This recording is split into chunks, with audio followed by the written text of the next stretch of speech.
Hello, I am super sorry that this video is so late. As you can see, I'm seeing how it's like not using subtitles. Because to be honest, like I'll keep doing them if I have to, but it is really inconvenient. It does take ages. Like I'll keep doing them in smaller videos no matter what, but I've got a huge project coming up that it'd take ages to do subtitles for, as it would be several hours long. But yeah, so as I was script writing the next video, which is about Manus, I was reading over it and I thought, this kind of sucks. So I'm rewriting that entirely. But I also realised that if I were to get a video that I promised would release this time last week, and then release it this time next week, that would be absolutely ripping it. So here's a little holdover. As you can see, I've got some tabs open for some more stuff. This isn't relevant. But, yeah, so let's just go over this quickly. Not quickly, this video will be pretty long.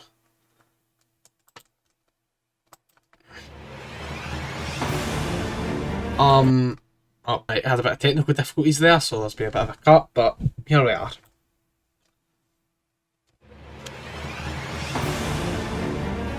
Right, first off the bat, new structure.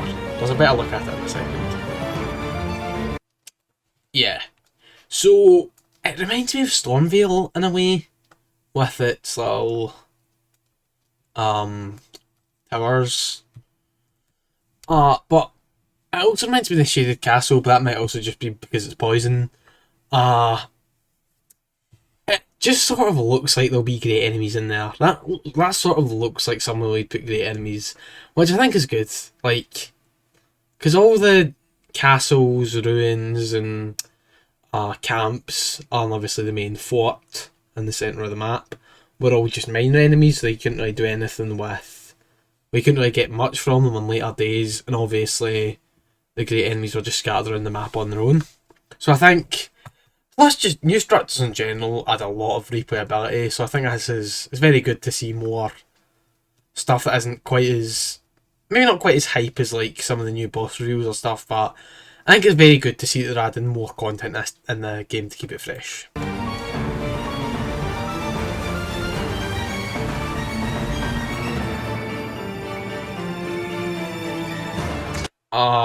Okay, wait. Yeah, that's a better angle. This is the first major thing, obviously. Well, first off, it seems to be in the new Shifting Earth. And secondly, DLC enemies. I think they might maybe change up even like the structures that are already in the game, like the camps and the forts. They might add some DLC like bosses to those. Like maybe it'll just be a Black Knight or something, but they'll probably add some new content to those, hopefully, since they have a lot more strong enemies with the DLC. And obviously they'll probably add some more DLC bosses and as night bosses as well. One of the Remembrance bosses are already confirmed, but hopefully we see bosses like Rolana or Mesmer later on. I think that'd be great. And since they had some new moves to a lot of the night bosses, like Morgoth's Judgment Cut, Godric's whole Crucible Stick. What else is that? Draconic Tree Sentinels, plus a Axe move. Yeah, so I think we'll definitely see some buffed DLC bosses, which will be awesome.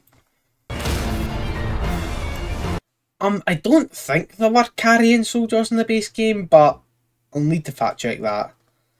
But more prominently, Saint Trina Flowers, Purple Smoke, Cavern, very much reminiscent of. I'm not sure if you just hear my parents yelling there because the Scotland game's on. I'm not. They probably just missed a ghost goal there. Yeah. So very reminiscent of the Stone Coffin Fisher from the DLC. I don't know what Carrying Knights are doing in there, but I guess we'll find out. Or maybe not. Maybe they'll just be there for fun. We must bring an end to Again, it looks like a Shifting Earth. They showcased Fulgore and Caligo here, but I don't think there's anything new from them. I think this is just... This ever Dark Caligo, but the first time just Phase 1. I thought the video was full. Phase 1 Fulgore. Oh,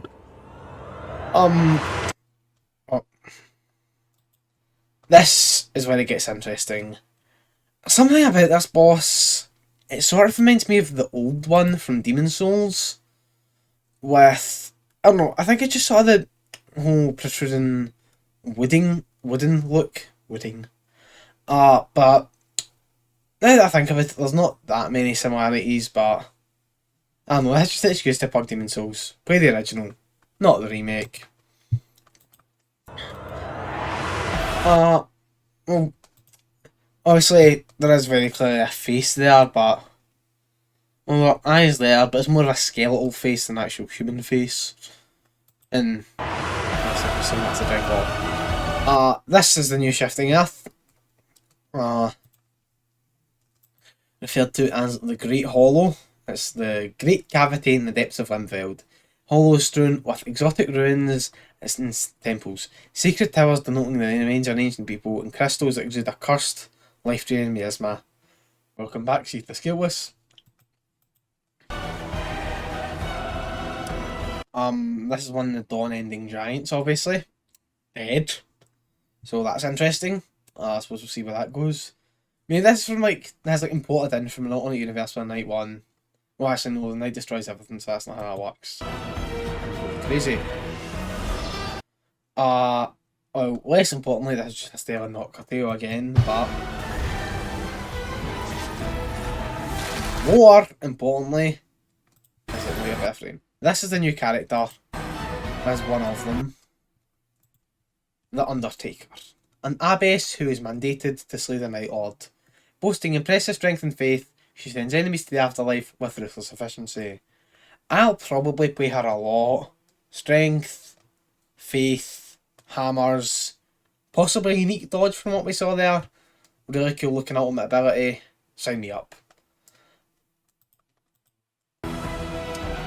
Then we have him,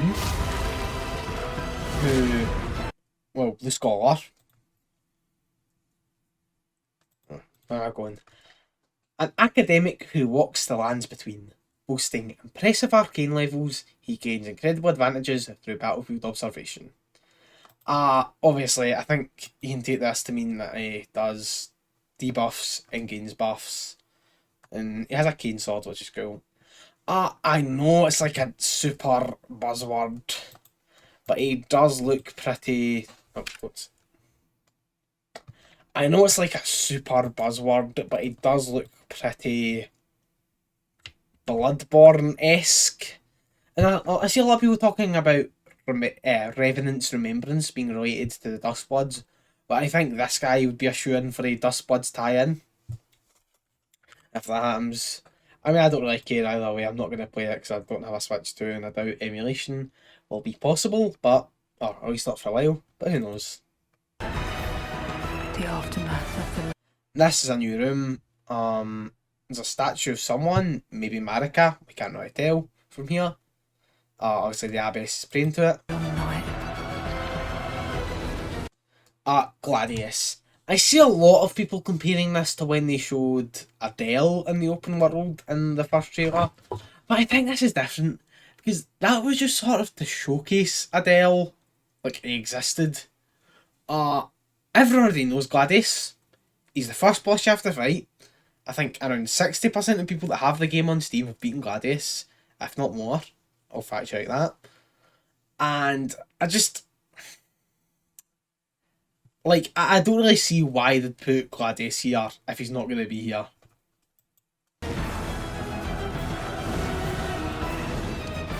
Obviously, Dancing Lion is back.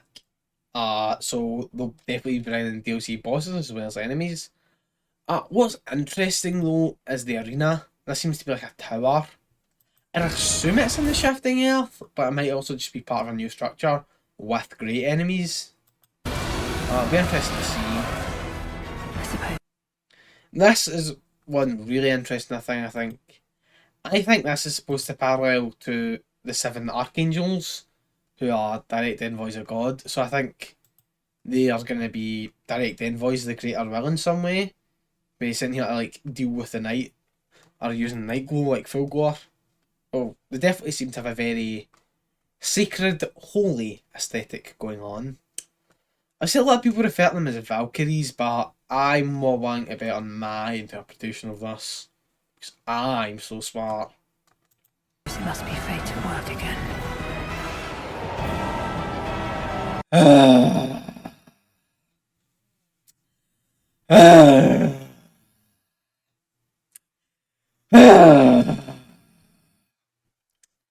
A month after I make the video about why I think he's overrated, guess who comes out of the woodwork to be in Night Rain? Although, every cloud has its silver lining. One, this shows that they're willing to do DLC bosses, so we might get Gale, we might get Sarah Long, we might get Burnt Ivory King, we might get some crazy. And two, they might actually make Artorias good. Yeah, one thing that I do think is cool that I like have to give him is making his cutscene move a grab attack is really cool.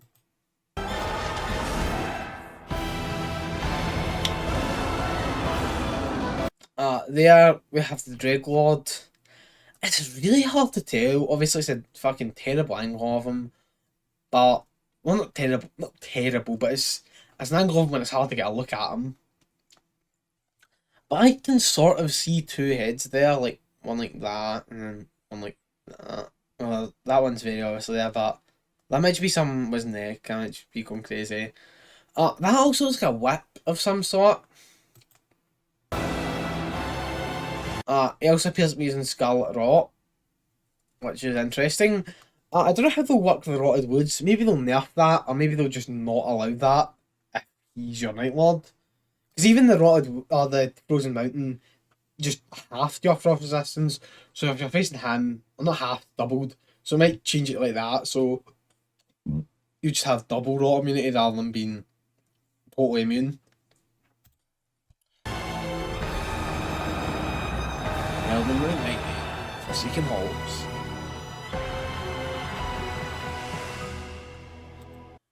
One really interesting thing I've not seen anyone mention is Gladius Sword being here.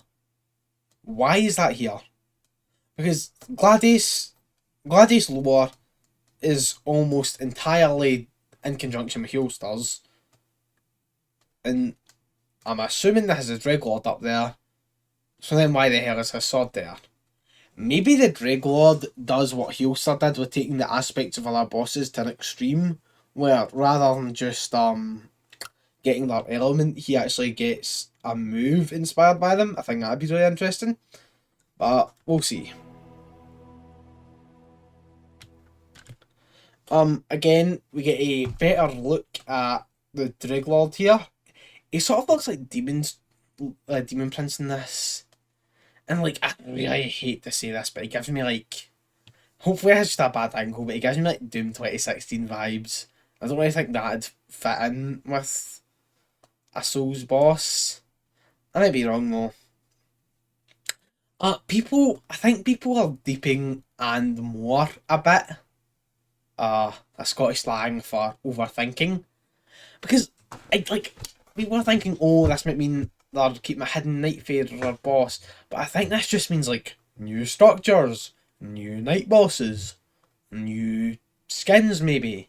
Like I don't think this is gonna be anything huge. I could be wrong. I hope I'm wrong, but I think people are overestimating that. And there we go. And they should really update this so it has 10 Nightfarer cards. Let me see if there's anything else worth mentioning here. Just some more screenshots. Let me see if we can get a good look here. I can't really it sort of looks like they've added something, like a new chunk of the map here. Might be going crazy though. I think I'm probably going crazy. Yeah, the map looks really big from this angle, but I think that is just an angle thing. What else is there? Obviously, that's a better look at the 7 Archangels. I really wonder how they're going to do this fight, because I mean, I'm assuming they're all actual boss enemies. I think 7 is the most I've ever done. Like I assume, like obviously Royal Rat Vanguard and fucking Brilliant Magus have more enemies, but they do not count. So I assume it might be like there's a bit of deep cut, but the Spectre boss fight from Shin Megami Tensei Nocturne, where let's say they have a collective health bar.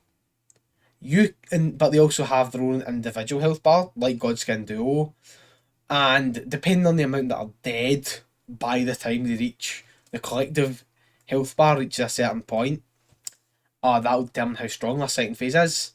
I think that'd be really cool. But I might be wrong with that. The skybox looks beautiful for that though. I'm really excited for this DLC. Mesmer soldiers obviously, even though they've already been in the trailer, so more DLC enemies. I don't really know what this is. It's flesh of some sort obviously, but it's definitely not in the base game. Again, more carrying stuff. So there probably will be some lore entwined with carrying, like something to do with a primeval current or something entwined with a new shift in Earth, because obviously carrying Knight and two Lazuli sorcerers, I think. Dancing Lion, obviously. With two new characters on Wilder. I wonder if they'll start adding. This is probably just a promotional screenshot, but it'd be very interesting if they add the thing of the night enemies fighting you with their little precursor for their enemies. What else is there here? That's crystals, yeah, I've already seen that. Yeah, that's all the same stuff. Yeah, interestingly, in this, they've cropped out, like, it seems like they're trying to hide the, image of the Dreglord. I'm not going to get a better image of it here. That's secret almost. Like, it's hard to get a good view of them. Yeah, like, it's either censored by the text or just cropped. Which is interesting. Oh, wait, no, here. Don't know where they got this, but... Okay, no, even so, it fades away at one point. Oh no, wait, I think I'm reading it wrong. I'm looking at it wrong. So that's his head, those are his wings. Okay, it's just it's a very cluttered, not in a bad way, but there's a lot of stuff going on in this design, so it's hard to tell everything about it. But yeah, anyway, thanks for watching. Thanks for putting up with the delay. I hope you're excited for that Manus video, because it will be out next week, or I don't know, something will happen. Let me know what you think of my analysis in the comments. If you enjoyed it, like. If you didn't, dislike, comment, call me mean things. Share it to your friends and tell them to call me mean things, because it boosts the algorithm if you interact with the comments. And thanks for watching.